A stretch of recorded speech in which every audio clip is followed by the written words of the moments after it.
What's up, everybody? Hope everyone is having a safe and blessed night so far. We got Miami Hurricanes after dark, post Clemson. We're going to talk about the game. We're also going to preview the Pittsburgh game coming up. It is Beat Pittsburgh week. This is a huge game for the program, no doubt about it. We win consecutively and lose consecutively the past few years at Miami. What will change this upcoming season? So much to talk about. My co-host Ross, man, where do we even begin about the devastating loss to Clemson? That was tough, man. It's not what we wanted to see. We wanted to see a lot more effort. We wanted to see a lot more creativity in the short pass game, get guys going, especially with King not being able to get the ball downfield often. It would have been really nice to get some guys in short space and make some things happen. There is a very large talent gap between the University of Miami and Clemson still. That is clear to me. This is a multi-year thing we got going on, in my opinion. This isn't going to be one class is going to fix this. We need to establish and develop depth where it truly matters. Even starting off the game with that first drive, that fourth down that we had where we almost picked it off, but we lined up off sides. I mean, you're going against the number one team in the nation, and you shoot yourself in the foot when you're ready to turn the ball over on their first drive. I mean, it's just so unbelievable that this is where we're still at this moment, I guess. Far too many mistakes that I saw last year after bye weeks as well. I'm not going to blame a bye week on this one because it's Clemson, and that's a whole different beast. But still seeing some similar issues was not a great thing for me to see. Derek, man, I mean, when this game started out, like, when we didn't get that turnover, do you feel like that, or didn't get the punt from that, do you feel like that took a lot of life out of us? That was a key factor, key moment for me. When we initially thought that was going to be an INT for Roach, I was like, okay, great. This is a defining moment. The defense, made a stand. We're going to send a message. And then, of course, he's caught off sides. And my issue that I have is, I mean, literally, if he was offsides, it was by inches. I think most of the time the refs let that go. It wasn't like he was right on top of the ball, and so forth. So, again, another situation where, we don't get the benefit from the refs. But I think that was definitely a key turning point. And when that ruling got overturned, I mean, I just kind of felt it was going downhill from there. Yeah, man. Solo, what'd you see, man? What'd you see early in this game that kind of makes you feel like it threw everything off for us? As far as that offsides penalty, man, I think it just threw us off for that drive at least, because we was doing our thing in that drive. I mean, they was getting their quick passes out, trying to open up the run game, which eventually they did. But I mean, to jump into the second half of the game, it seems like Blake Baker. A lot of people jumping on Blake Baker, but I'm saying he made some good. In my opinion, I think he called a pretty good game. I'm saying we could go back. And we could talk about the linebackers all day, about the gaps that they failed to fill, taking on blocks with the wrong shoulder, etc. Because, the second half, man, he came out. We had a 3-and-out. We had a punt, a turnover, a touchdown, which Zach McLeod kind of filled the wrong the gap with the wrong shoulder. He took on the pulling guard head on. I'm like, yo. I'm like, and then he got clobbered. I'm like, oh man. And then DJ Ivy, I wouldn't say he was scared to make that tackle. I'm saying I think he just underestimated ETN's speed. And then after that, we had another punt. But within that, the offense threw 2 picks and had a turnover on down. So I don't think that offsides took us off for the rest of the game. I think it just took us out for that drive. Yeah, that was a killer. That and the third downs. I mean, just giving up third down after even some really long third downs we were giving up, where ETN was just brushing off a tackle or two and he was ghost. I mean, it was that quick for him. Yeah, let's not forget about all the penalties too. That destroyed us. Oh yeah, and when you're playing a team like Clemson, you can't have that. We're an up and coming team. You can't shoot yourself in the foot and expect to beat Clemson. It just doesn't work that way. Yeah, one thing I seen, the Florida State and Louisville game, like, even though we beat the hell out of them, I'm saying, me watching the game, I'm like, damn, like, we made a lot of mistakes that a team like Clemson is going to capitalize like a mud. Like, they watch a film like, yo, Florida State didn't do it, and Louisville didn't do it, but we finna take full advantage of that. I'm saying that's something I was fully aware of, especially Clemson's #1 team, man. They did this. They do this already. I'm saying, so seeing the mistakes that Miami made, like, yeah, they gonna fully capitalize off of that, and which they did. They knew the linebackers was our weakness, so they ran a lot of misdirections, counter plays, pulling the guards, and I'm saying and we deserved it, really. Yeah. Dorian, man, where do you want to start off with this? What you got on your mind about this game here, bro? Yo, what's good, fellas? What's up, man? Good. Sorry I'm late, man. Yeah, I mean, you guys, you pretty much hit on what I saw early, man. And in fact, I'm actually watching a replay of the game right now. But just way too much ETN early, man. Those third and longs, got to get off the field on third down. I believe they had to be over 50% for third and fourth down conversions for the game. I don't know the exact stat, but it looked like they were over 50%, which, if you allow them to be over 50%, that means they're putting up points and you're going to lose. We just had a chance, man, to get them off of the field, and whether it was, ETN out the backfield, right? I believe it was like 3rd and 16. We allowed a screenplay to ETN, and, he pops that for a first down. And, the penalties on third down, penalties on fourth down, right? You got Amari Carter with the targeting. Just stupid penalties, man. Just undisciplined football. You cannot beat a team like that, and especially on the road with undisciplined football. Just period, man. Just shot ourselves in the foot early. And on offense, right, just not being able to run the ball. I thought we went away from Jordan way too long, right? I believe he caught, 2 catches on the first drive, and we didn't get anything back to him until like the next quarter, right? To 2, 3, 4 drives later. We're struggling with our wideouts down the field. Then I didn't see not one pass to Will Mallory other than the flea flicker, right? So where was he, right? If you're not going to throw to Jordan, the wide receivers are blanketed. Where was, I would think Will Mallory got to be somewhere, your line of targeting down the field. So just got to get him more involved. We always say that, yeah, we got two NFL tight ends, but yet we only throw to Jordan, right? So, a lot of room for improvement moving forward. Yeah, I thought the offensive scheme was befuddling for that game. I mean, I couldn't make sense of what, Lashley had gone on, what he was trying to do. And just like your questions earlier, and you just mentioned to it earlier, Dorian, what happened to the dual tight end set? Exactly. We weren't going to Brevin. Where was Mallory? And I mean, he just disappeared. I mean, and then of course being at home, you can't really see all the substitutions and all that. So it was a little bit of a challenge for me just to see the entire field. But seeing those linebackers just being out of position almost consistently was a killer. And I'll speak for myself. I knew ATN was all world. I didn't know that he was that fast. I mean, he made our linebackers look like they were standing still. Yeah, that's a scary guy, man.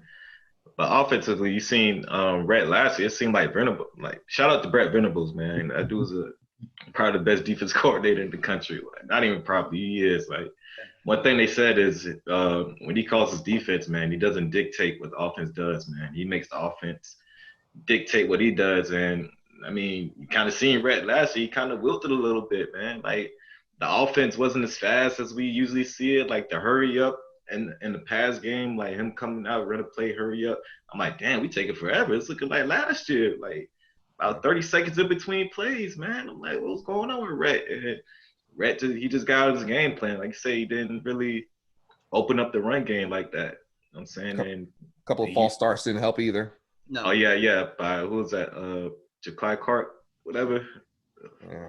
5'3". I'm like, golly, man. But Yeah, it kind of seemed like Venables had Lassie on the ropes though, man. Like Lassie was kind of a little scared, man, to do what he usually does.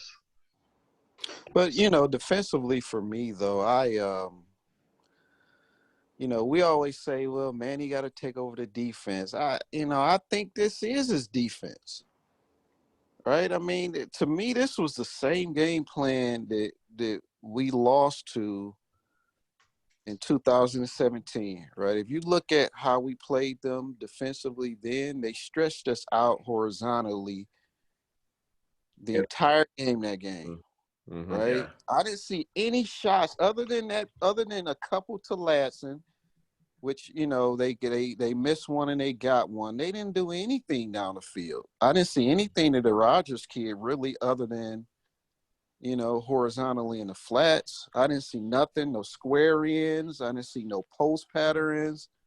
I really didn't see Trevor Lawrence like I thought that I would have seen coming in, right? I mean, to me, they just stretched us wide and then they gashed us with ETN, which basically what they did in 2017. Mm-hmm. Right. To me, I mean, you got a week to prepare, man. Right. At one point, Trevor Lawrence was like 12 for 12, 13 for 13 passing. If you guys remember that, I mean, he was like 13 for 13, all short passes wide, Yeah. right? All little screen pass, smoke screens, and dump offs. Well, what happens when you can't get pressure on the quarterback? Yep. Yeah.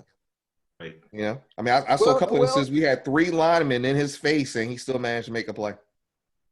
That too, right? But a lot of stuff was quick though, right? I mean, I can't see us getting pressure that fast, but I just didn't see any game plan to alter anything that they did differently from 2017. Yeah. In my opinion, I think the defense came out. You know what I'm saying, they came out pretty. They did what they could do. You know what I'm saying, but the offense didn't really help at all with the turnovers. Like we was down like 21-10. We had an opportunity to. We was in a damn near in the red zone. We was probably in the 30-yard line. You know what I'm saying, we could have went 3 and out.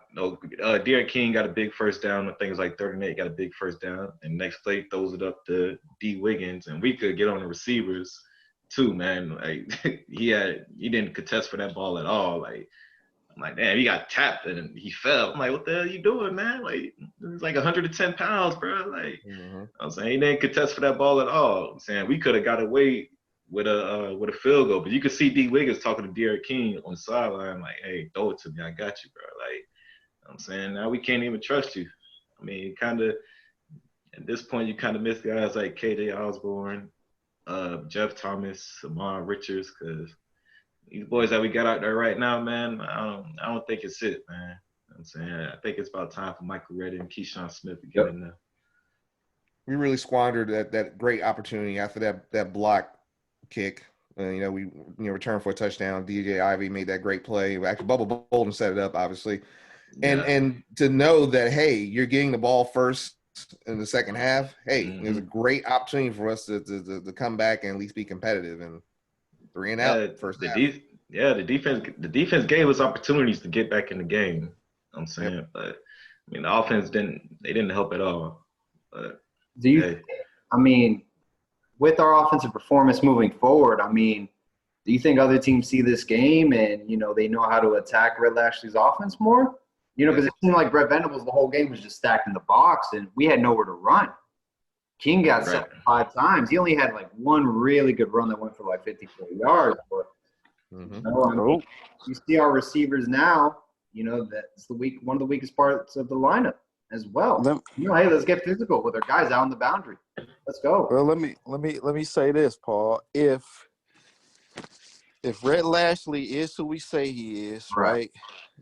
We say he's the next, we say he's so good offensively that he's a potential head coach moving forward. If going cover 1 or cover 0 completely shut down your offense, then you need a total new offense, right? Where's the drag routes, right? To get rid of, some of that tight man coverage, right?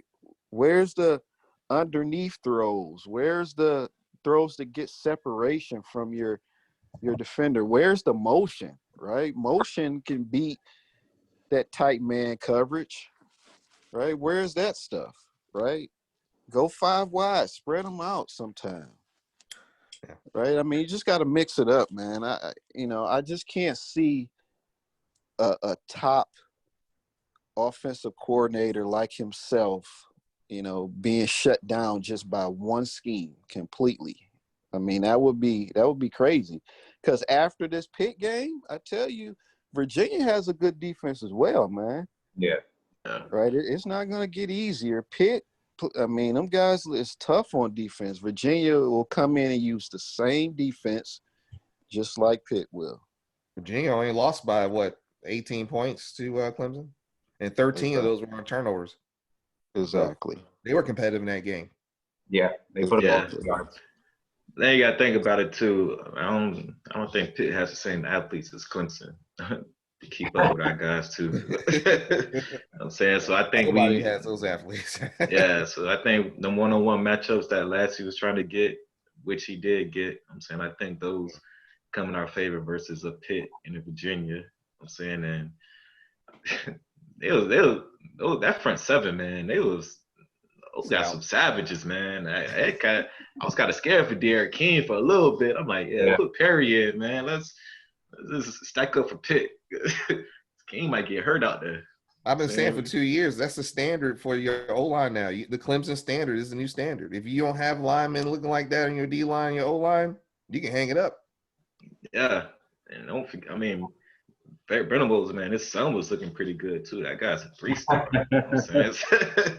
I'm saying, so he's hell of a coach, man. He just puts his guys in good position, man. He coaches them really well, but then not out of position and calls a lot of stunt plays that confuse the O-line. I'm saying an O-line like ours, where, you know what I'm saying, there we got to think about from last year where O-line was. Like, I don't think it was that much of an improvement. I think Brett Lash's offense just does enough to protect them.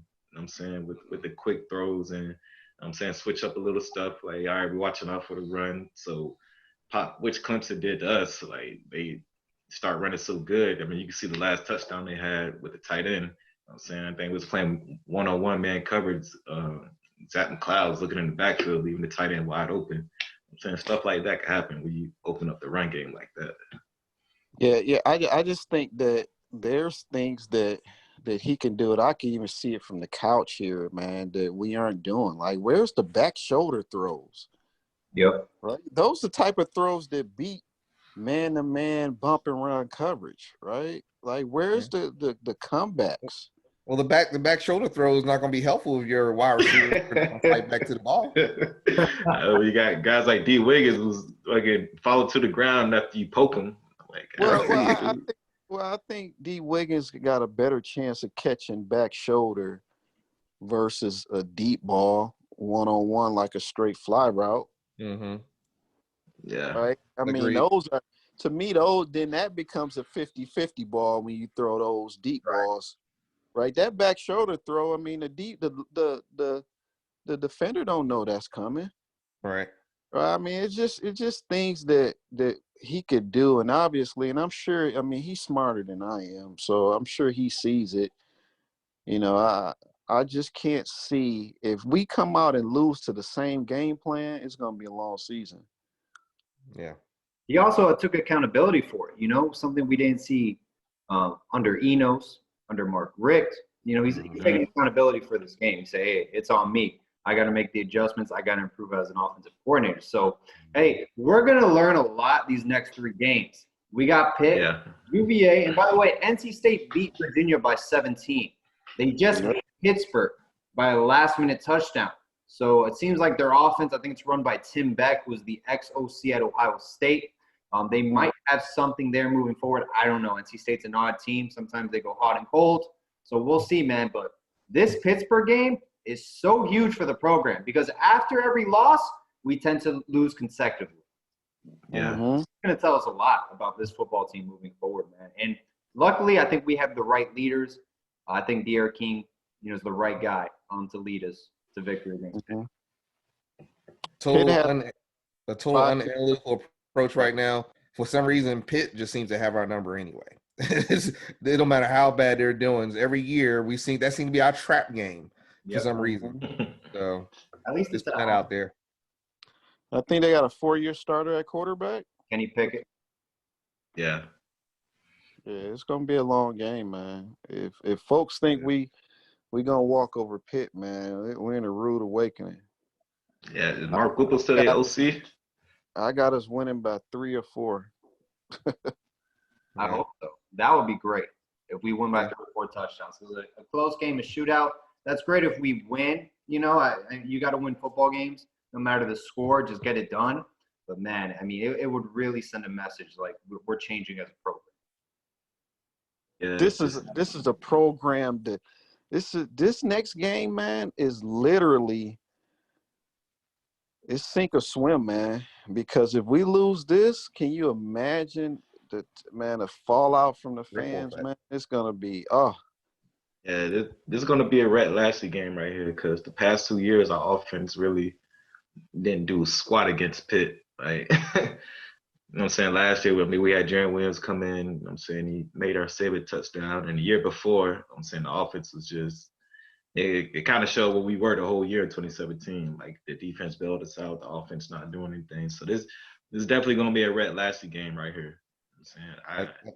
As a guy being into recruiting, I always worry about the ripple effect when you get the terrible losses and the decommits. Yep. And, you know, we're already on shaky ground as it is as a program last couple of years. And, you know, we want to keep that Florida talent at home. You know, we need those speedsters that are going to Clemson and those speedsters that are going to Alabama. We want to in Georgia. We want to keep them home. mm-hmm. Yeah. And after bad losses, they decommit like by Tuesday. I'm sorry, I'm reopening my commitment. Yeah. Mm-hmm. I think Manny has a great vision though, man. Like he knows where this program needs to go, and he's gonna. I think he's gonna sell it to recruits also. I'm saying, like, he has been. Look at who we picked up this year. Yeah, we picked up some dogs, man. Like, I mean, just seeing what he does, like, okay, he's trying to do the right thing. Like, he's bringing in Derek King. He knows that we need leadership at the quarterback position. I'm saying he bought in Ed Reed. He said, okay, we need an extra set of eyes. So I think his vision is pretty legit, man. So I'm rocking with him, man. I think as far as recruiting, man, I think he's going to keep it locked down. I'm saying he's a good salesman. I'm saying his daddy was the mayor, politician. You know, politicians, man, they always get us. So. He's a master of the transfer portal. No question about that. Now, yeah. Who are you guys, right? So do you guys think we got the right 22 out there? 20 in the starting lineup in the sense? Yeah, man, because to me, man, I don't think we got the right. Like, for example, right, Ja'Clyde Clark, 2 games straight, then got his ass. Oh, excuse me, has gotten killed. Like that game yesterday, a couple of days ago, he was horrible. Yeah. Right, John Campbell, the left side of our line is an issue. Right, John Campbell is, he's very inconsistent. Zion Nelson came off of a great game. I would start Zion at tackle. I don't know whether we look to the freshman, moving forward, Rivers, right? I mean, he's, an eventual starter, but Ja'Clyde Clark isn't getting it done right now. And then on defense, right, I think can we find a way to play Frierson and Keontra Smith more at the same time, right? Can we exchange one of those guys for the linebackers moving forward to get more speed? I mean, I think DJ Ivey has turned a corner. He played a great game last game. The last couple of games he's been really solid. Yeah. Right. Holden, But, he's been solid. It's just that UAB game. Way to get Harrison Hunt more snaps than Ford. Right. He's outplaying him thus far this year. Exactly. And I don't know, Amari Carter, I mean, take the captain. That C got to come off of his damn jersey too, man. Absolutely. Right? Take that C off, man. He's not the captain. continuously doing that crazy stuff, man. Now the targeting call that got him ejected, that wasn't the one on Trevor, right? No, that was not. Yeah. Andre Smith that got ejected on Trevor. Okay, because Trevor was sliding. This one Trevor was sliding down, and then Oh yeah, you're right. Andre, yeah. Come on, Trevor. I mean, I remember, yeah, he got him with the shoulder. The dude, but it was late. Like this dude comes in with like a head and forearm type shiver way late. Yeah. Oh, y'all think that's fair, man, with the shoulder as far as targeting? Nah, man, he came with like a forearm / helmet almost. I don't know what the hell that was, man. But bottom line was it was way late, and it was like right in front of the ref. Like the ref was right there. Totally. Yeah. Not to mention, like the ACC refs are gonna protect Trevor Lawrence. Like, yeah, I definitely seen that. Yeah. Trevor Lawrence, he's gonna win the Heisman this year. Like, if he goes down, like the ACC's conference goes down. It's not Miami's not gonna get it done for the ACC. I'll tell you that. Yeah, I kind of seen it with the Andre Smith one. It's like, oh man, you okay? What happened? Yeah, oh, man, I think review. We gotta check that out, man. We got you, man. Don't worry. It sucks to see referee politics sink into the NCAA level like it does in the NFL. I never wanted to see that. Yeah. I mean, going back to certain players playing, why do we keep going with the veteran presence and kind of just hoping these guys turn the corner? We've seen that certain players at receiver, we saw that punt return, we've seen it at linebacker play. Why don't we just go and kind of just take the gamble with freshmen? I think Sam Brooks, man, he's just asking for a starting job. Corey Flagg played a very good game as well. Do you think in the future we can see guys step up, and start getting more snaps? And let's just move on from, the past, the Mark Richt recruits. Let's start playing the guys who were recruited by this staff. Yeah, because, Manny, he came out in a press conference today. He tried to, hide it. He was like, well, I hope you guys don't think we're just playing like guys that are older and the veteran guys. But I'm like, I don't know. Like, from what we've seen, like, Sam Brooks needs to be out there. Like, I'm saying some of the freshman guys need to be out there. But then again, we don't know really what's going on Green Tree. Like, if they can't trust those guys to make plays. I'm saying, Sam Brooks, he runs around like a crazy man in a good way. I'm saying, so maybe that's a good thing and a bad thing. Like, I'm saying he's out of control, whatever. But hey, he's out there making tackles. So I'm saying, and as far as I'm not rocking with Bradley Jennings, man. I'm sorry, man. Like he could hit, but I'm saying he's out of position way too many times, bro. Like I can't rock with that, man. Like I'm saying I know he's a veteran and everything. I'm saying Manny say he hits like Shaq, but he's not cerebral like Shaq, man. I'm saying he's not going to fill that gap that he's supposed to fill and be outside when he's supposed to be outside. He kind of get caught in trying to do somebody else's job at the same time. And I kind of seen that. You know what I'm saying it's going to be a little debated. I kind of see that with Quincy Rochelle a little bit. I'm saying he's out there trying to do somebody's job. If he feels like he's getting a hold, he puts his hands up. I'm like, dude, the play's still going on, man. Like, you can't. I'm saying the ref didn't see it, so you putting your hands up. What next, man? Make the play, dude. Like, man, like y'all don't. Yeah, I think it is a big issue, man, with Manny playing guys that's his older guys. You know what I'm saying, and that hurts the team, man, in the long run.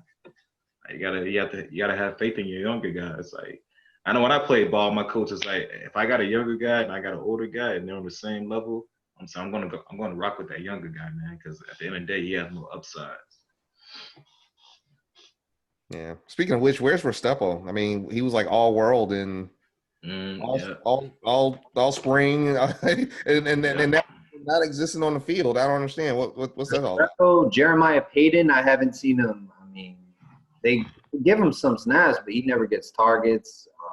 We tend to have a lot of guys like Keyshawn Smith as well who do really well during the spring. They get a lot of PT playing time, and during the season we don't really see a lot of snaps. They get a lot of playing time. Like you mentioned with Restrepo as well. We saw him at punt return, which he was a little bit too aggressive that time. I think it was just first game kind of jitters. Yeah, big stage too. Yeah, exactly. So yeah, no, I completely agree, man. I would like to see more guys. I mean, Jeremiah Payton. I thought this was going to be his turnaround year. You can say he was a star in the making. Yeah, I seen he got a target last game though, but it was to no avail again. Exactly. Yeah, it was no avail. So yeah, I'm waiting for Keyshawn Smith to get out there. Yep. So and we seen Michael Redden, man. We see he could play out there. I'm saying he's very good. Yeah, he can make his blocks. Like we don't got any issues with that. I mean, he could catch the ball. So put him out there, man. He's a pretty big dude too. I mean, 195. I mean, he's bigger than some other guys. They like 150. What is it? What do you think needs to be done? I mean, we don't have a number one wide receiver right now on the roster. We don't have a go-to guy. That has been missing for quite a while at Miami, not having that go-to guy. Amon Richards was on his way, career-ending injury, unfortunately.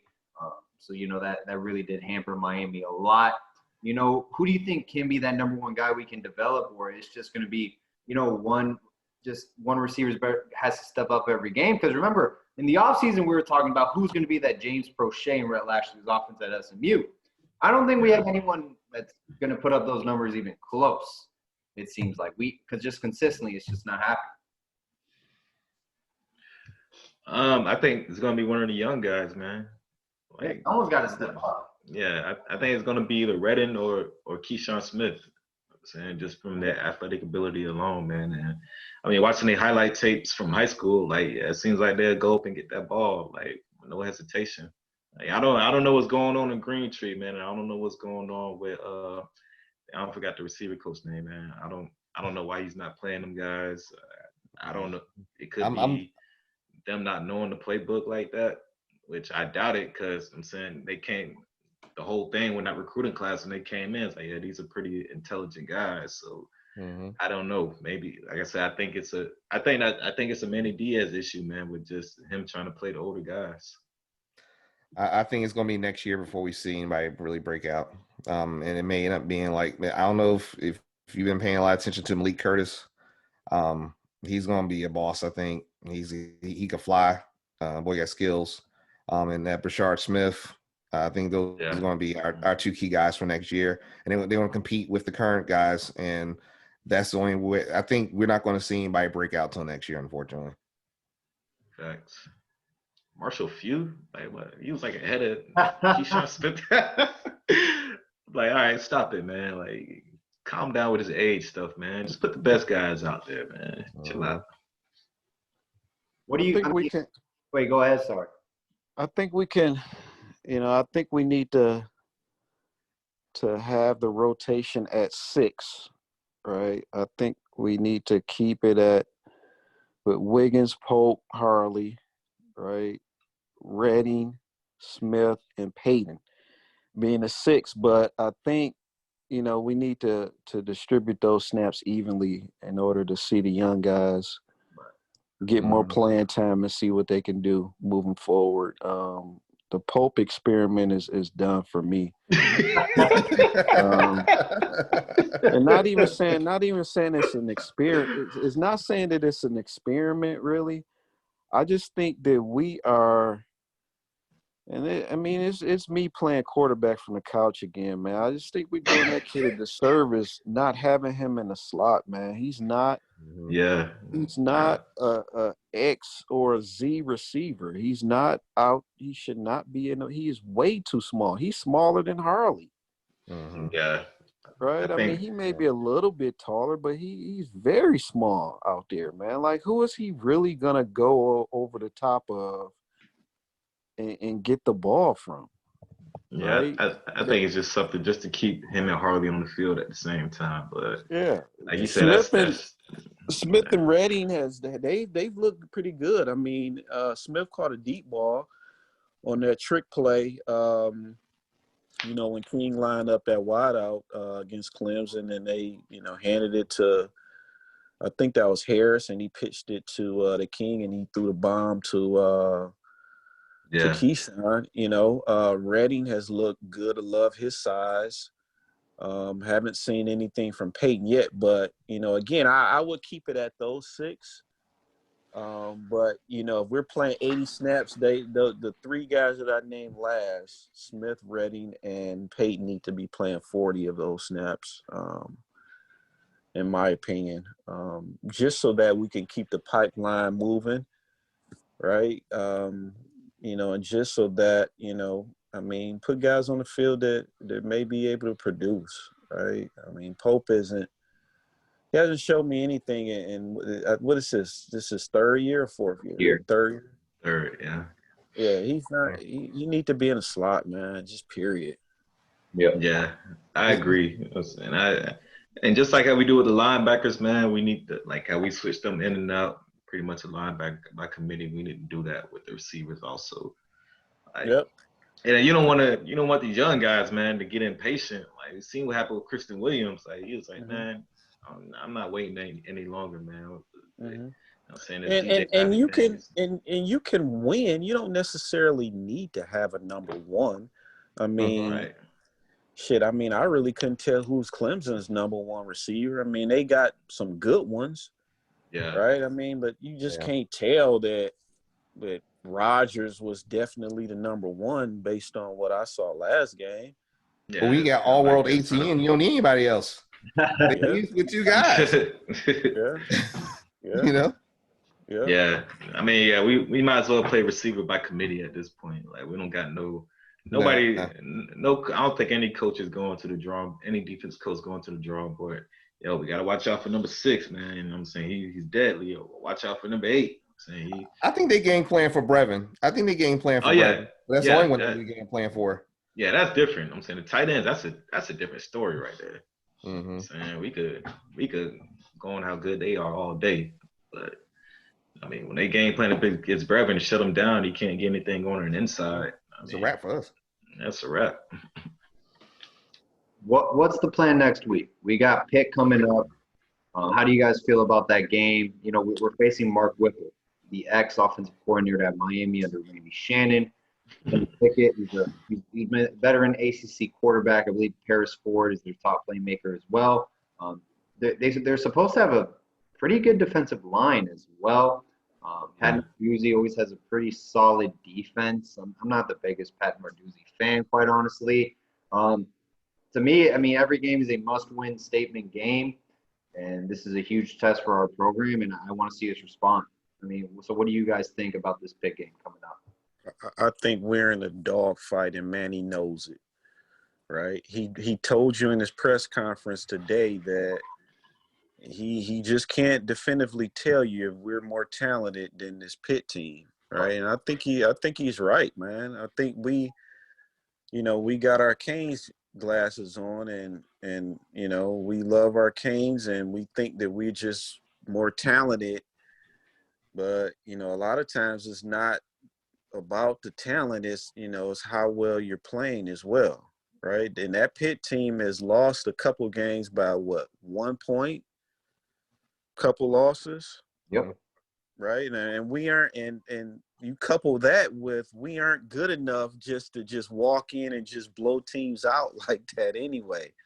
Right? We're gonna have to really come in and play our best football to really beat this team, right? Anything less than that is going to be a dogfight, and who knows what could happen at that point.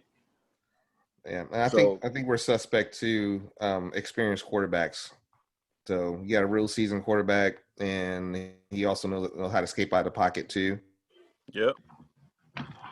So our DNs, Phillips and Roche, they're gonna have to show up big time in this game. And do y'all really trust Baker to really who has he shut down as a defensive coordinator, man, to where you just like, okay, we're safe coming in. At least our defense is going to just hold this team to X amount of points, right? I don't know, man. I think we're going to have to jump out on these guys early. If they keep it close, it's going to be a long nail biter. And if we lose, Man, oh my goodness.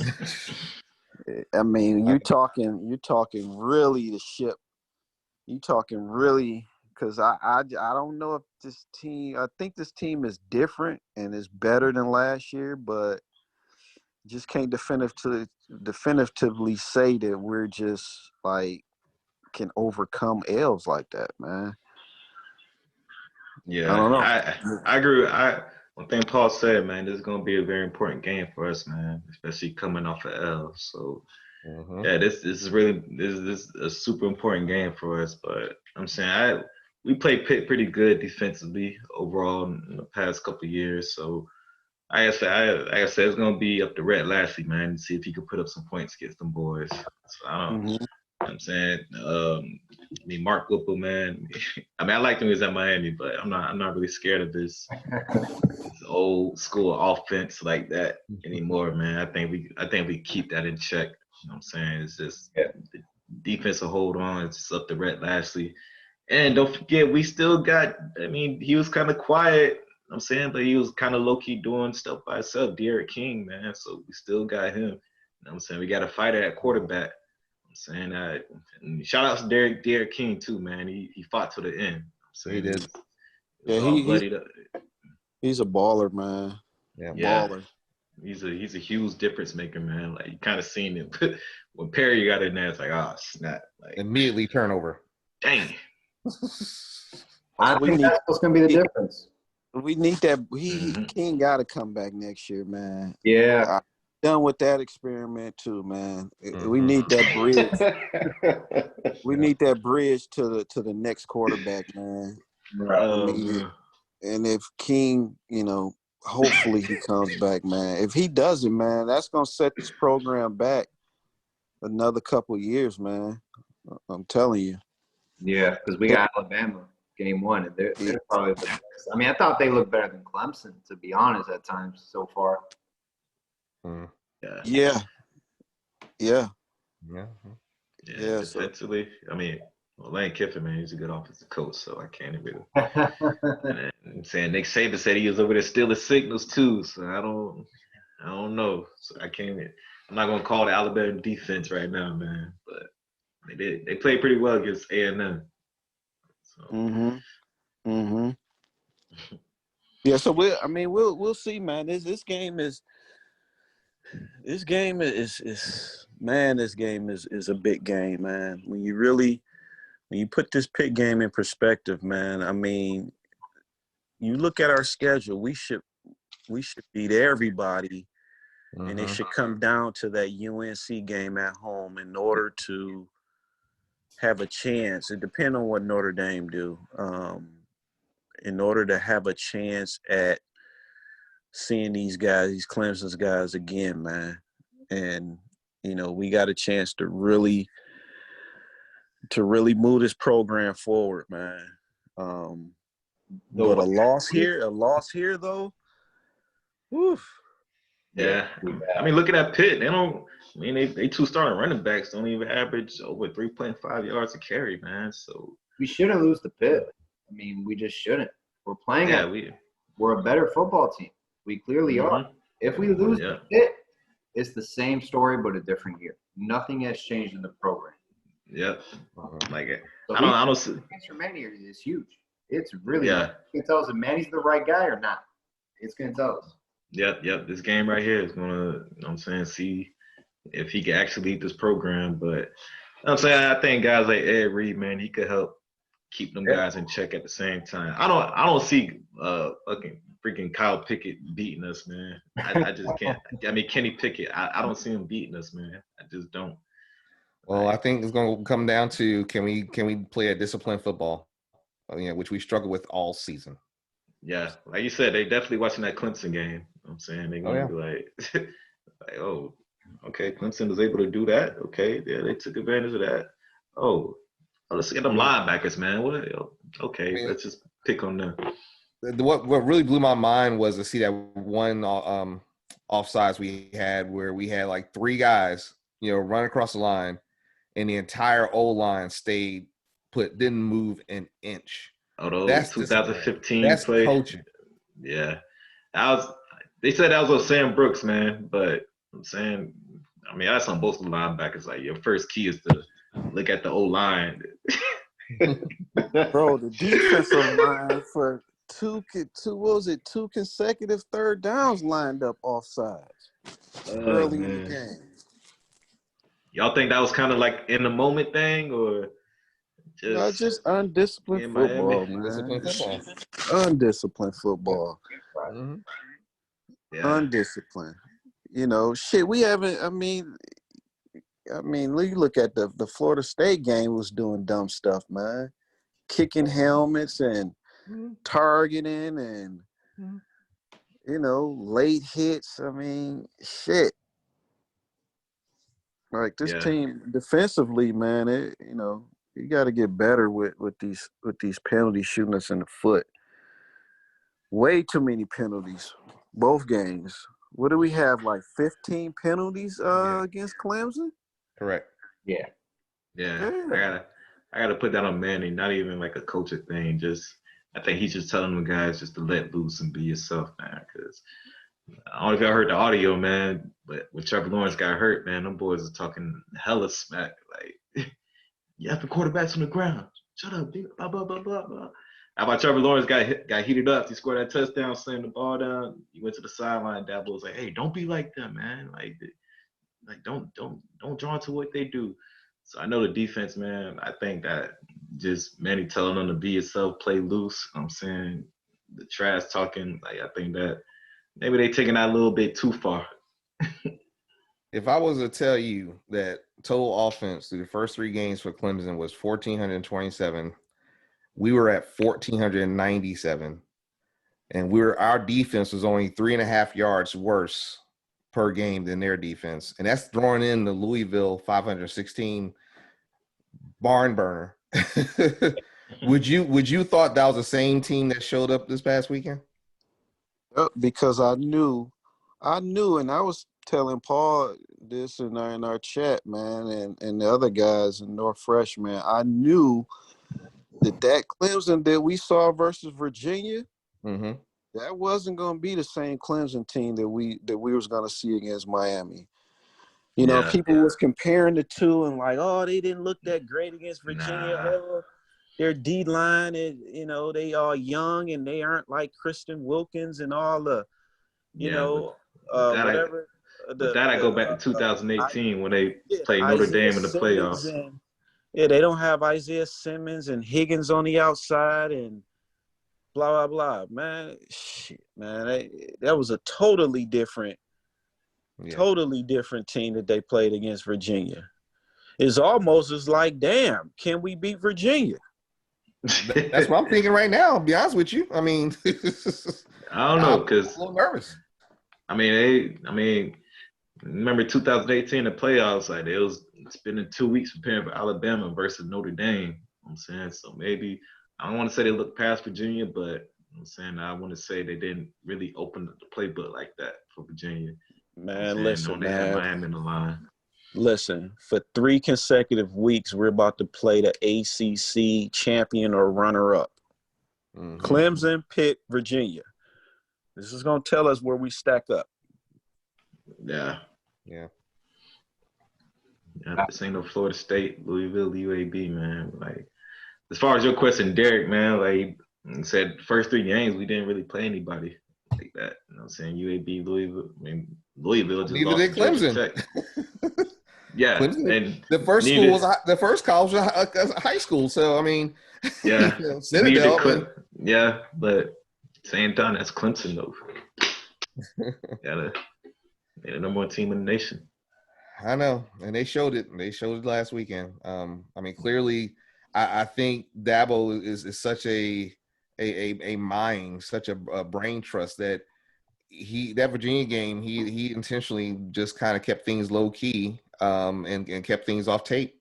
In preparation for us on that Saturday, and to have a bye week, for us to come off a bye week and to perform that poorly, that's what really disturbs me, I think, the most. I mean, we had time to prepare. Yeah.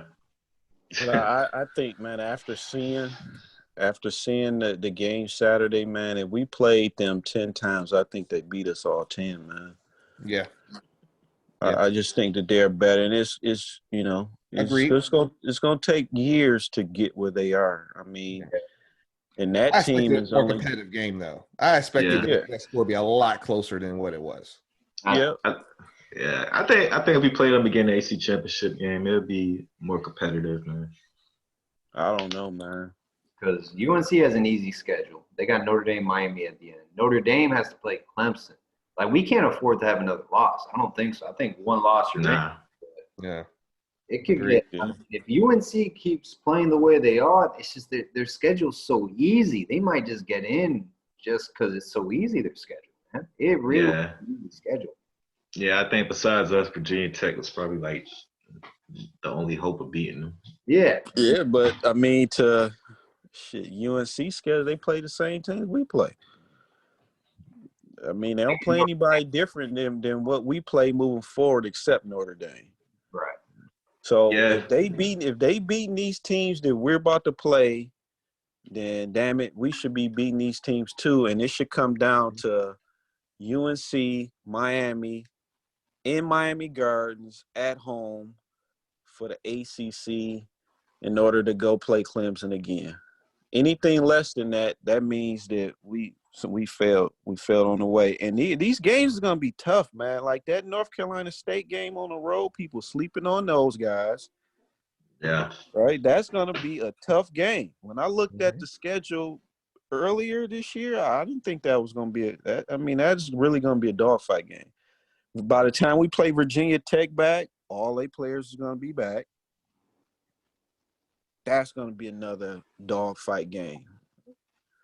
Right? So we not about to blow no other team out except probably Duke. Didn't NC Right? State beat Florida this year? Nah. No? Who beat Florida last week? And That was Texas A&M. No, Texas A&M? Okay. Yeah. So in fact, Jimbo's 8-1 against Florida.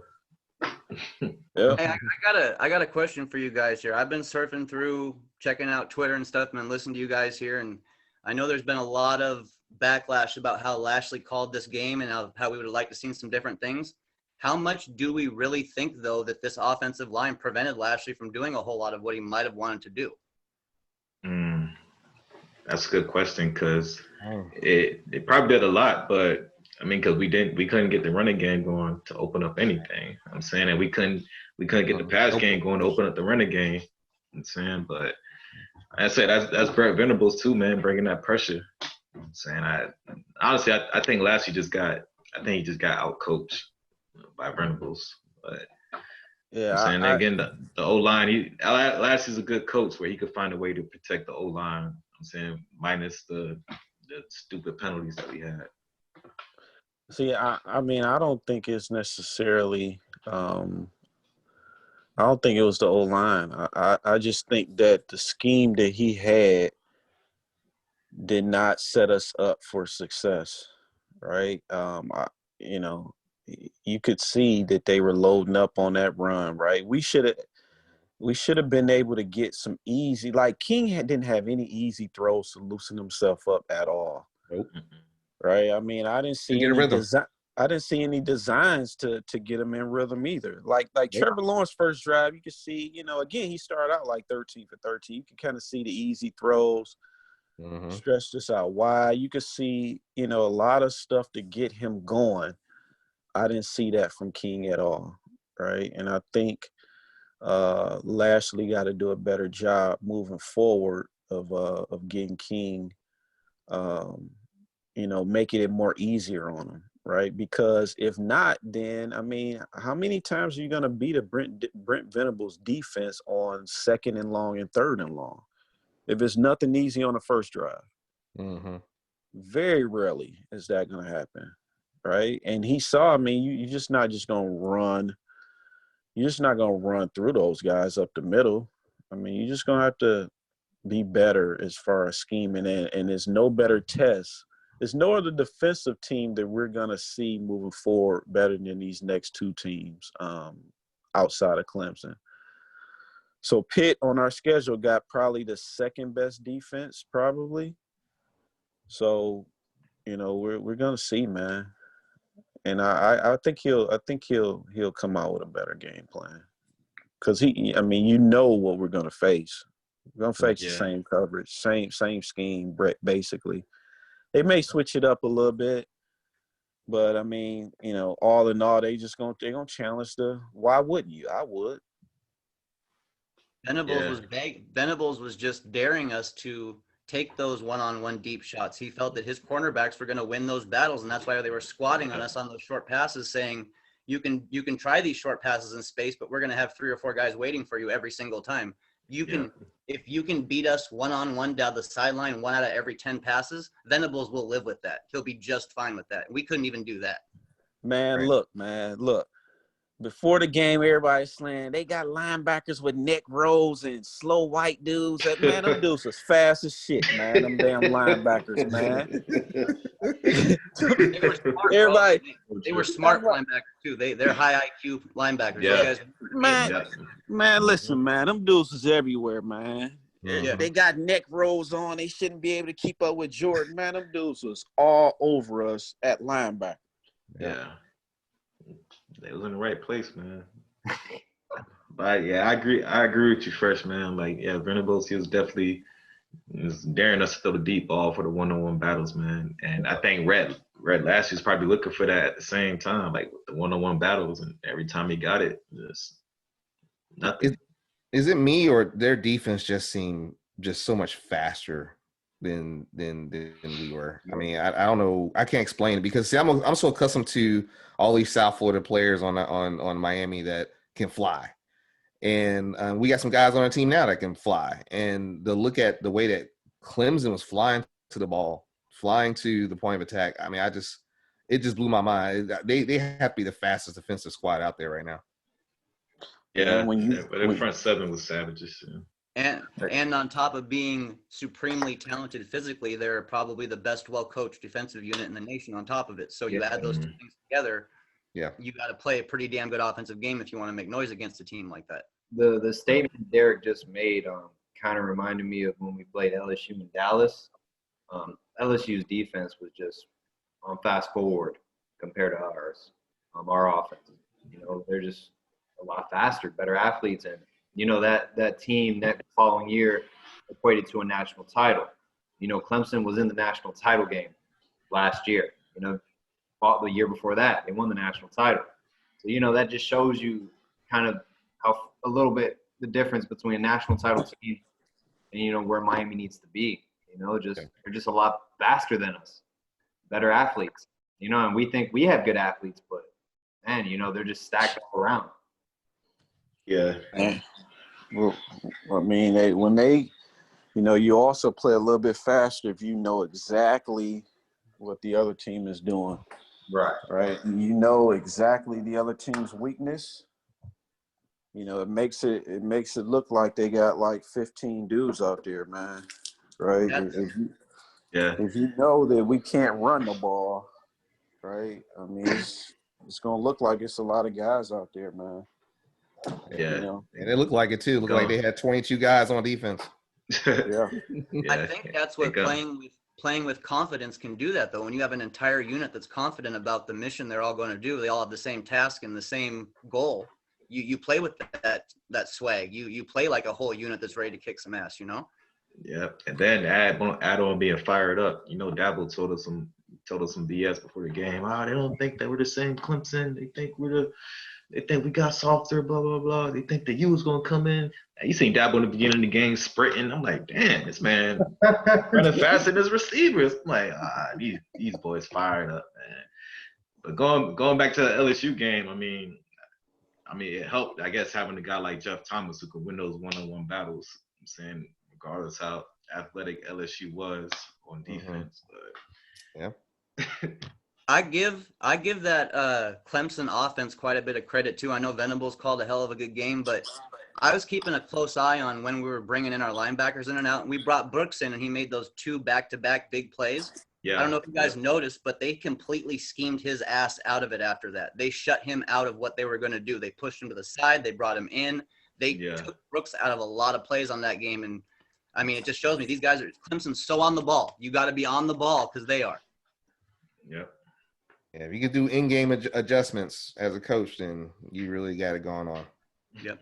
So, man, we got Pittsburgh this Saturday. It's a noon game. Those games always scare me, man, to get up for. It's like that breakfast time, you're not you're still kind of, a little lactic acid in the morning. Then you kind of wake up the second half, late in the third quarter. Before we wrap up this show, what's everyone's score prediction? We'll start off with Derek. Oh, I think he froze on us. I lost my internet connection for a second. Derek, you back? Yep, All I'm right. back. What is your score prediction? It's going to be close. I think Miami wins by a touchdown. Okay. We got one touchdown.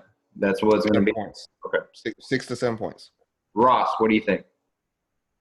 I'm going to give the Canes winning this one by a score of 23-30. 23-30. Everyone, okay. Solo? I'm going with 38-14. Ooh. Canes. I think Red Lashley and Derek King find a way to put some points on the board. You know what I'm saying? I think Red Lashley learns from this past week, you know what I'm saying, about getting out schemed, and he's going to make something happen. Dorian? I'm the weirdo to have two scores. So my heart tells me 31-20. Yep. Right? My heart tells me we'll cover the spread and win by 11. But my mind is telling me that this game is going to be rough, man. My mind is telling me like 27-24 or some tight stuff like that, man. I agree. Either way, it's, margin of about 7-point margin difference. Yeah, I got Miami winning 34-24. I think 10 points Vegas, I think they usually get it right. They're pretty accurate about the game. I kind of fell off the wheels on that one, but they were pretty close. I think Miami wins by 10. I think we may come flat the first couple quarters and then look alive in the second half a lot more. So I wouldn't be surprised if maybe Pitt's up by 3. Maybe it's a tie game at the half. Maybe we're up by 3. So I think it's going to be a close game at the half, and then Miami, takes control in the second half, man. But Derek, Solo, Dorian, thank you everyone for joining us. Ross, my co-host, once again, man, comes in with a lay perspective. Great job. But thank you guys so much for coming in, man. I greatly appreciate that you took the time out of your night to come. No worries. All right. Take care, guys. Appreciate it. Sir. All right, thank you.